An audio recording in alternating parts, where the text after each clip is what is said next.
this is a fun one. It's in Baltimore, and it means a lot. I'm very curious. There's a lot of different ways that we could go about this game, and the magnitude that it holds. What's your plus factor here in this one? Yeah, I look towards something that's more strength on strength and who's going to get the better of each other, and that's Pittsburgh's run defense against Derrick Henry. I just think that that's something that's where everything kind of starts for me for this game. Like you said, there's so many different ways that you can go with it, but when you look at, all right, Derrick Henry leads the league in missed tackles forced on runs. He's rushed for 65 yards, I think, in the last 4 games.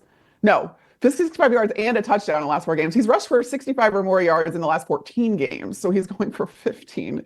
But that's the crazy part is the Pittsburgh run defense then, 8th fewest missed tackles and 8th in EPA per play allowed versus the run. They've forced 5 fumbles this year. So they're top 10 in most major run defense metrics. And then you're going against one of, if not the best, runner in the league. Who's going to get the better of that matchup? And I think that that's what's going to sway who's going to end up winning this game. I think it all kind of just starts there.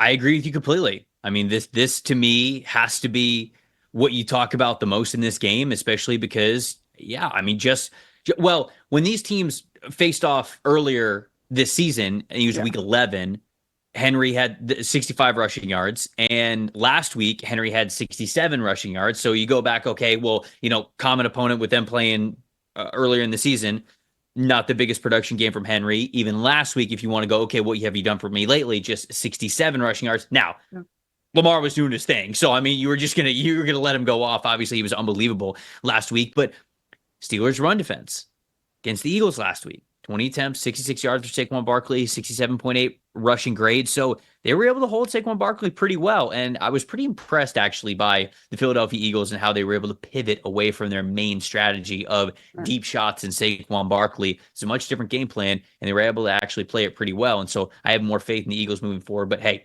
we're going to talk about that when we get to the Eagles preview. But this, to me, it has to be the matchup, because this is really where it starts. I don't, and this sort of wraps into my plus factor, who is George Pickens, because Pickens with his hamstring once again did not practice. Now, of course, we're recording the show on Wednesday, but there's one less day to recover with them playing on Saturday. So he still has not participated in practice. And last week, without George Pickens there, a big part of what the Steelers want to do on the offense is similarly to the Eagles. It's run the ball and take the shot plays. Well, Russell Wilson didn't really have the ability to do it last week. He was only 1 for 2, only attempted 2 passes of 15 or more yards. And one of those passes was 31 yards. I believe it was to Calvin Austin. He just had a 49.4 passing grade when attempting passes of 15 or more yards. Before that, 98.2 passer rating on such throws. So he's been unbelievable at that. But very clearly missing that top guy has really hurt them. So again, going back to my matchup that matters, if they can't stop Derrick Henry, and it is truly a Derrick Henry and Lamar Jackson show, I just don't think the Steelers, especially as the road team, can keep up with them on the scoreboard. They're going to have to win this game through, like you said, their strength, the defensive line. It's going to have to be a big defensive line and just overall defensive day for the Pittsburgh Steelers, where it's hard to see them winning, even with this being 2 opponents that know each other very, very well. Who's your plus factor here?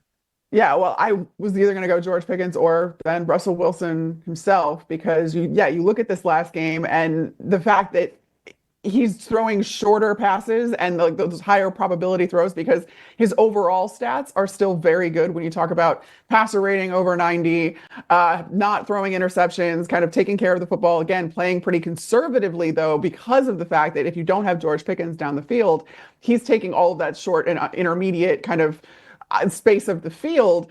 Is that going to be enough against a Ravens team that, again, is capable of explosive runs, of explosive plays in general? Lamar Jackson throwing the football at the best rate that he ever has in his career has a strong MVP case, especially if it weren't for a guy like Josh Allen.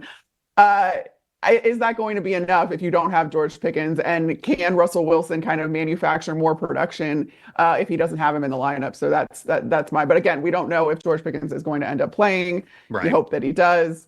It's still early in the week, but yeah, you're right. With that, with one less day to recover, that matters a great deal. So can Russell Wilson continue to cook? I think that's what I ended up putting down was Russell Wilson cooking is going to be the plus factor for the Pittsburgh Steelers because he's going to have to with or without George Pickens.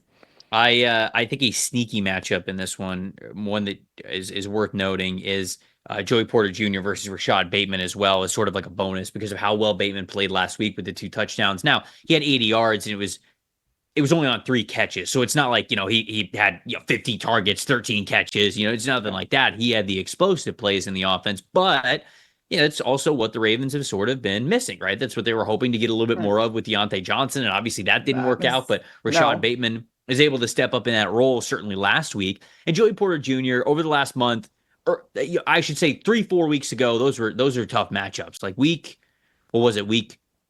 12 and 13 were really tough for him. Pretty bad coverage grades. He's been a little bit better lately. The last 2 games, weeks 14 and 15, he's been a little bit better, but he struggled this season. And I'm wondering, is Bateman on a little bit of a hot streak here? Can he be a big time X factor, or maybe the other way around? Maybe Joey Porter Jr. can really shut him down and make the Ravens one dimensional in their passing game, or a little bit more one dimensional, I should say. They've got other guys who are there, but just as a bonus, if Pickens is not playing and people are like, hey, your plus factor in that conversation didn't really matter, a little bonus for you guys. So covering our bases here with an extra one. Thanks for watching, everybody. Make sure you like and subscribe the video. And if you don't have a PFF Plus subscription, you can get one to see all the premium stats that we talked about here on the show, plus the expert betting and fantasy advice over at subscribe.pff.com. The description is also right below. So if you are not a PFF Plus subscriber, you can come one today.